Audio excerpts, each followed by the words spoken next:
And good evening, happy Hanukkah to all. I want to explore the theme of light because it's kind of ever present right through Hanukkah. In fact, Hanukkah is called in English Festival of Lights, in Hebrew Chag HaUrim. I used to be kind of, I don't know, a little bit confused by that name because why? Because it's always been known as Hanukkah, and what's the light got to do with it? But I want to develop the theme for you, and really by going through a history, a story of light, maybe. I want to develop the idea that Hanukkah is actually a festival of light because so much of it has to do with the flames and the light and the celebration of the menorah. So how are we going to develop this theme of light? Well, we're going to take it through history, beginning with year zero, creation, 3770. And what was the very first thing that Hashem created? Vayior, there was light. That was the very, very first creation of all. And I want to take you through the text of the creation of light. I've only put it in Hebrew because we're going to find that when it comes to the creation of light, there's something absent. So this is the story, Breshit. In the beginning, Hashem created heaven and earth.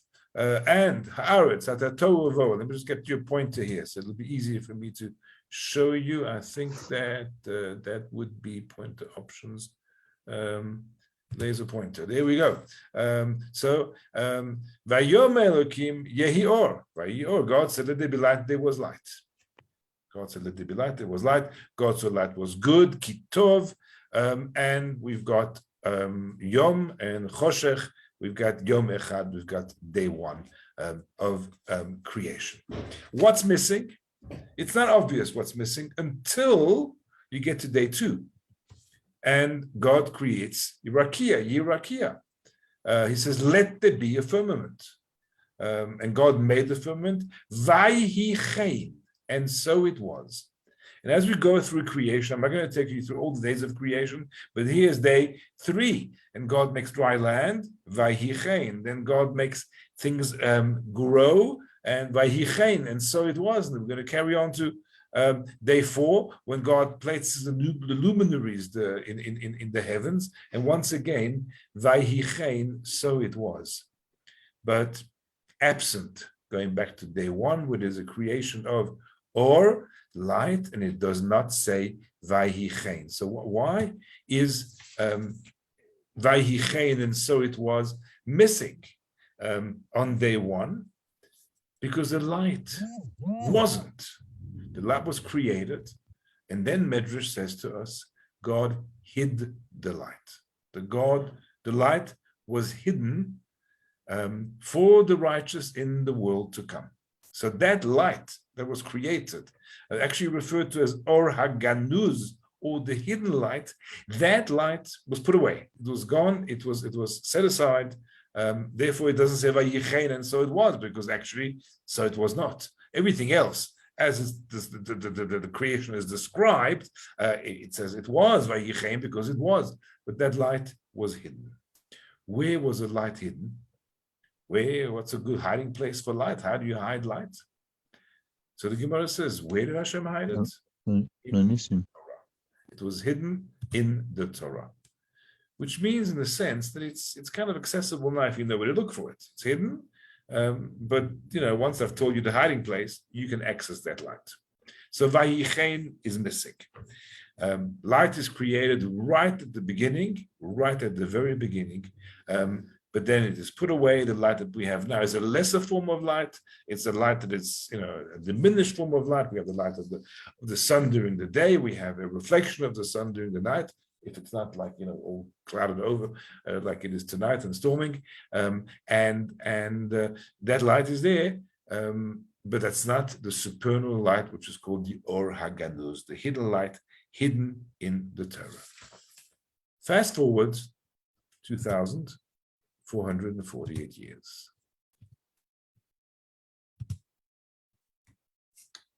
2,449 years. And a Mishkan, a Torah has been given. That was in year 2448. The following year, it's now a year after they've left Egypt, which happened during the year 2448.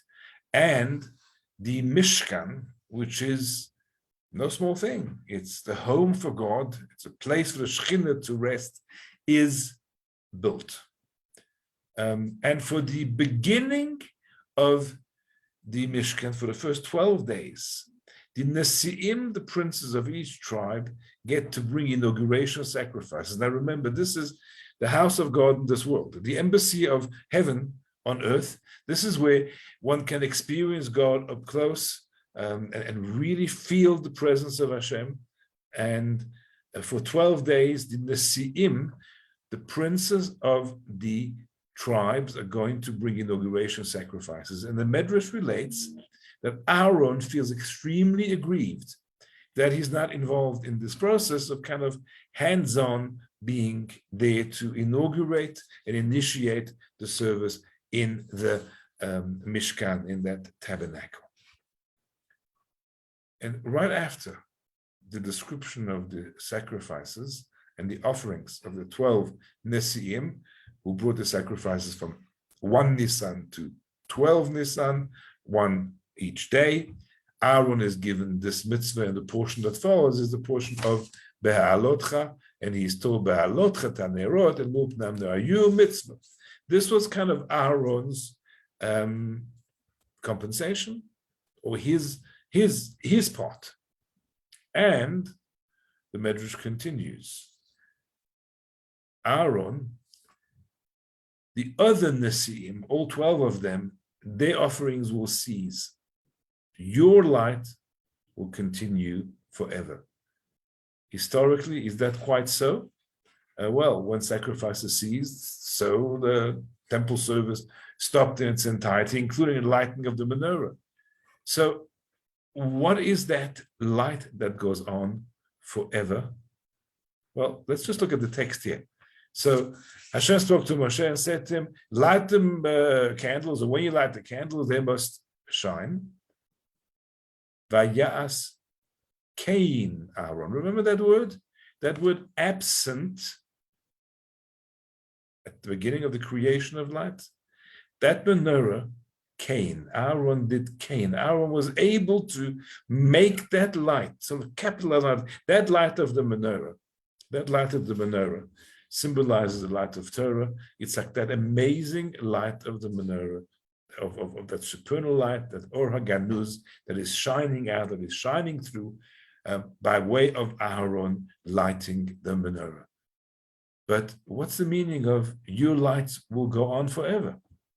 And here the commentaries make a strange comment. They say, your light will shine forever is a reference to the candles of Hanukkah. Now, how does that work? I mean, what is the connection between candles of Hanukkah? Well, we know what Hanukkah celebrates. So let's try and understand what the meaning of that statement of our sages is, that the light of Hanukkah is going to shine forever, and that's going to be Aaron's continual, ongoing, eternal offering. To understand that, we're going to fast forward to the story of Hanukkah. And let's maybe look at the way the story of Hanukkah is actually described in the Talmud. It's quite relevant. So in the Talmud Shabbat, there is a description of the festival of Hanukkah and how it's observed. So we are now year 3621. You all know the story of Hanukkah. We have the Yevanim, the Greek armies, and they desecrate the temple. They try and snuff out that light. They defile all the oils. And one small jug of oil is found that is still sealed with the Kohen Gadol seal, and that jug is used. And of course, we have the miracle. So the Gemara says, what is Hanukkah? 25th of Kislev, there are 8 days, and these are the practices. Why? Because the Greeks entered the sanctuary, defiled all the oils that were in the sanctuary by obviously touching them, which defiled it. When the Malchut Chashmonaim overcame them, emerged victorious over them, and that's just mentioned by the by. It's not even, that's not the source of the observance. It's when they overcame them. They searched, found only one cruse of oil that was placed with the seal of the Kohen Gadol. There was oil for 1 day, but as we know, that burned for 8 days. And the following year, the sages say, hey, this is going to be Hanukkah. And how we're going to observe Hanukkah? Through reciting Hallel and giving thanksgiving through prayer and blessings. So let's try and understand what's really going on over there. How do we celebrate Hanukkah? The main observance of Hanukkah is the lights. Those lights, and now we can see a link. At creation, hidden in Torah, Aaron can spread that light, and then it was dimmed, almost extinguished again. Chashmonaim relighted, and that light causes us to give thanksgiving. Hoda'ah. Hoda'ah also in Hebrew means admission. Very important.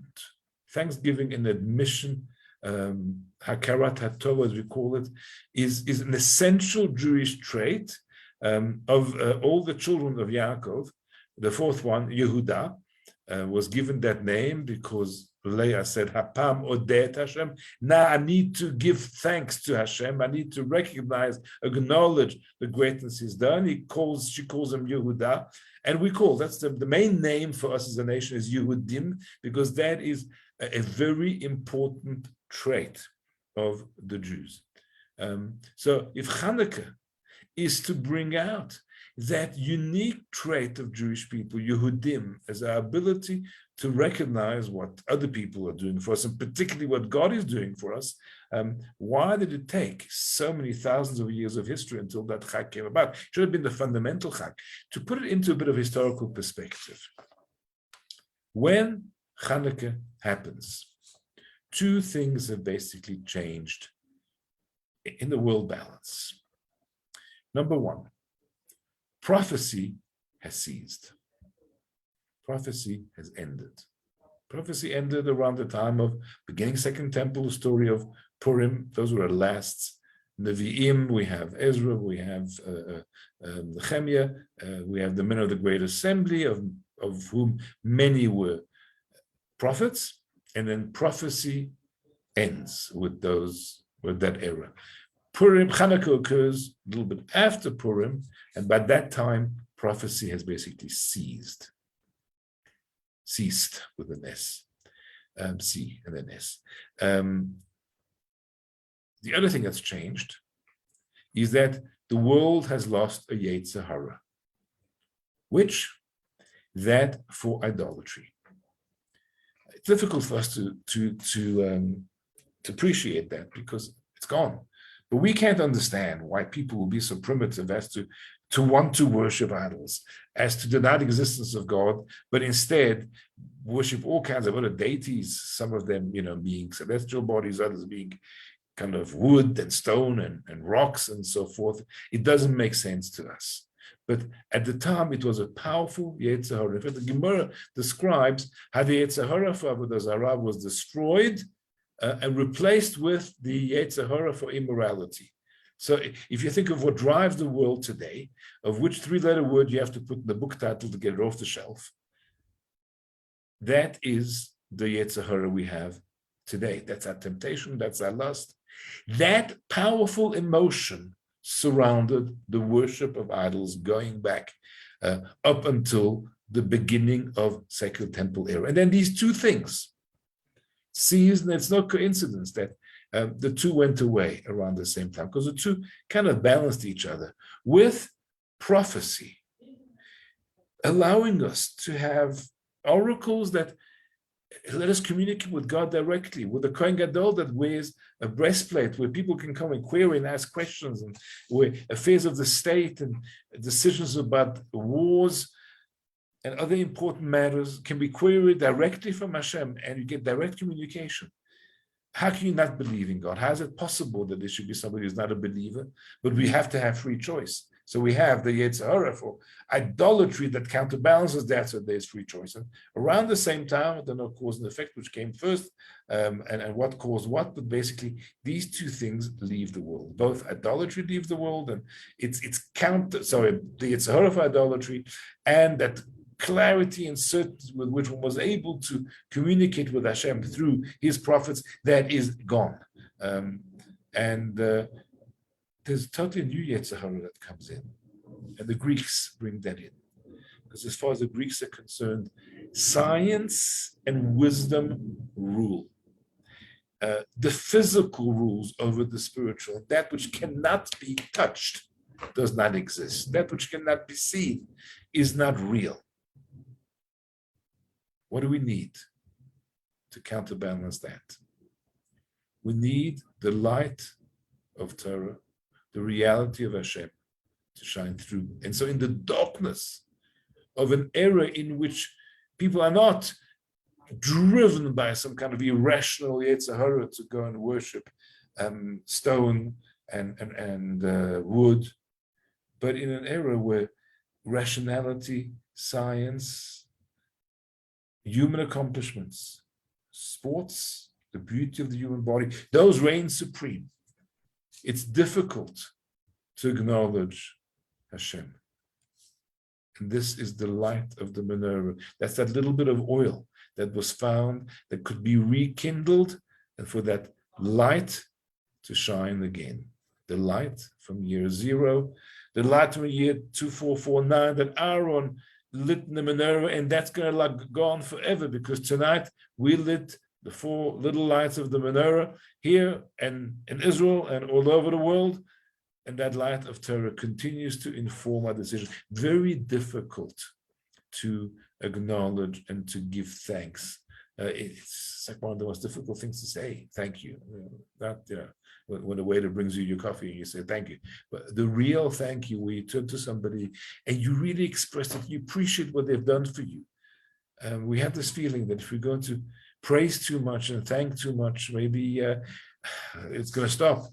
Maybe the people will feel they've done enough. And the truth is, it's the opposite. If you understand how human emotions work, then it's the opposite. The more you praise, the more you're going to get, the more service you're going to get.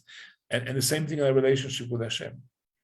We have to acknowledge what Hashem does for us. And this Chag of Hanukkah is the Chag where that light shines, that reality of Torah informs the world, shines the world. So we light the candles. It's supposed to be on a doorway facing out. I know in Jerusalem they do that, but not here in South Africa. We light in the window, or if there's no window to the street, we light inside the house in a doorway. And that is supposed to shine that divine light, that light of Torah, out into the world, as if to say, the true reality of what's going on in the world is actually not science and human wisdom and the physical and the hedonistic, but it's that light of Torah, the supernal light that was hidden in Torah, that Aaron lit in the menorah, and that we continue to shine and to echo forevermore. So that's the light. But I want to take you on one last journey before we close. That is, and our last step, our last calendar hop is going to be current year, 2021 CE, which is a year 5782, very interesting year in so many respects.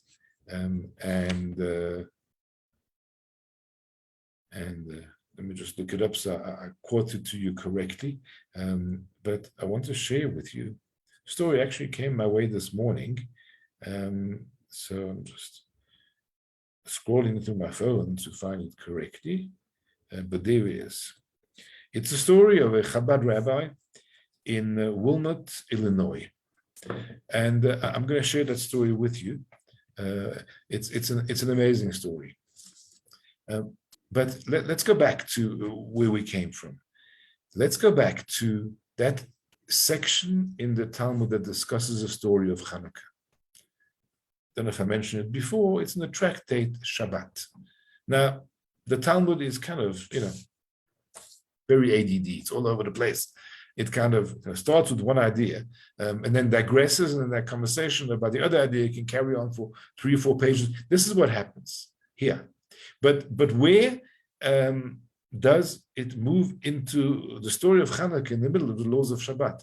So maybe you're familiar with the second chapter of, you should be, the second chapter of Shabbat, which is read in Shul on a Friday night, Bameh Madlikin, with means what can we light on Shabbat? It talks about the wicks and the oils that can be used to light Shabbos candles. And there's some that are not valid either because they don't burn very well or because they're likely to go out. Of course, there's always a concern that it's Shabbos and you've lit the candles and they threaten, they risk to go out. So you start,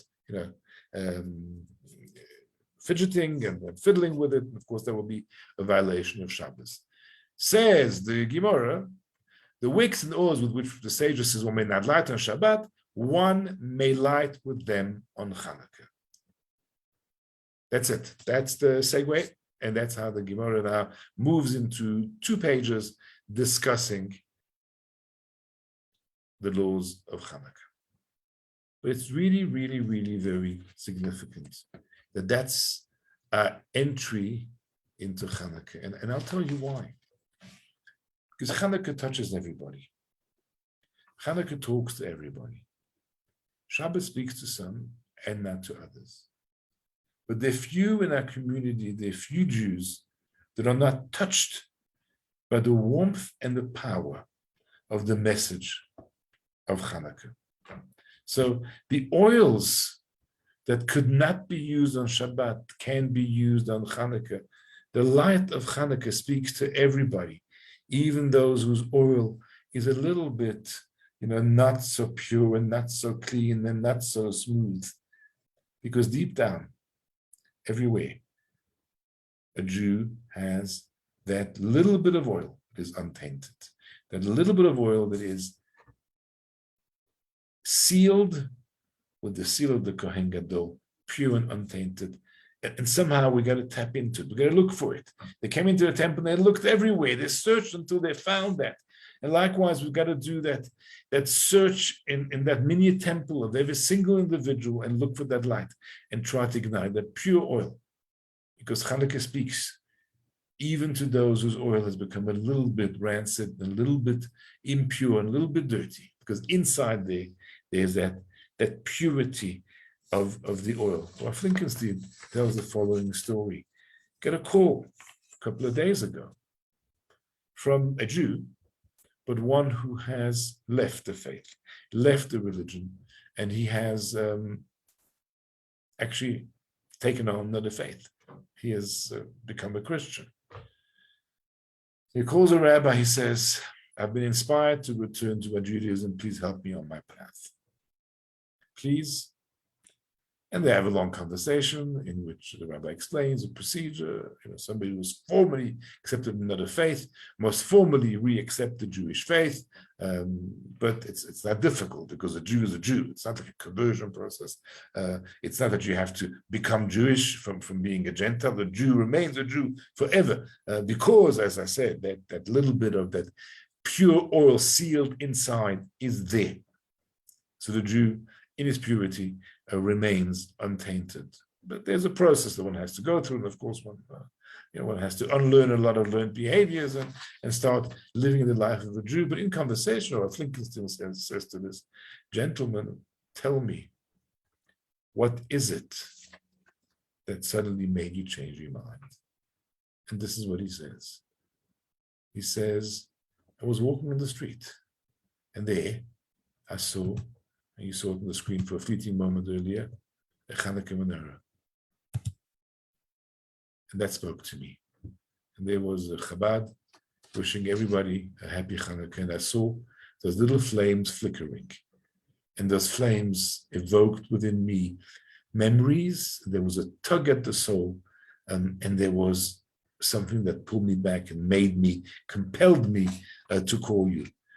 So indeed, that light of Hanukkah continues to burn forever, shining, illuminating, and drawing us, because it shines that light of Torah, that light which has been with us since year zero, the light that Hashem created on day one of creation, but there was no Vayichein, it was not established, it remained hidden as a supernal light, as an Or HaGanuz, hidden in Torah. And when the Jews got the Torah, that was year 2448, they were able to access that light. And when Aaron started to light the menorah, there was a physical, tangible, a year later, a tangible manifestation of how that light could shine to the entire world. And Aaron was confident and told that light is going to be shining forever, because even when there won't be a temple, there's going to be that light of Torah. It's going to continue to shine all over the world. And that is your role, Aaron HaKohen, to make that light of Torah shine throughout the world and educate the world to appreciate, to give thanks. And so once a year we have a festival of Hanukkah, because when the Greeks try to snuff that out, we won. And so we lit the candles. And that light continues to shine. And that's Aaron's lights that were lit in the temple that continue to shine. They shine all the way to the year 5782 and beyond, but I can't tell you stories from the future because those haven't happened yet, but I'm sure there will be a light that continues to shine, to inspire and to draw and to help us to find that little jug of oil that is untainted, that is pure, that is uncontaminated in the heart of every single Jew, even one that had until now turned his back onto our faith. So with that, I'm going to end. I'm wishing you all a very happy Hanukkah. May the light shine upon you and inspire you and show you the light.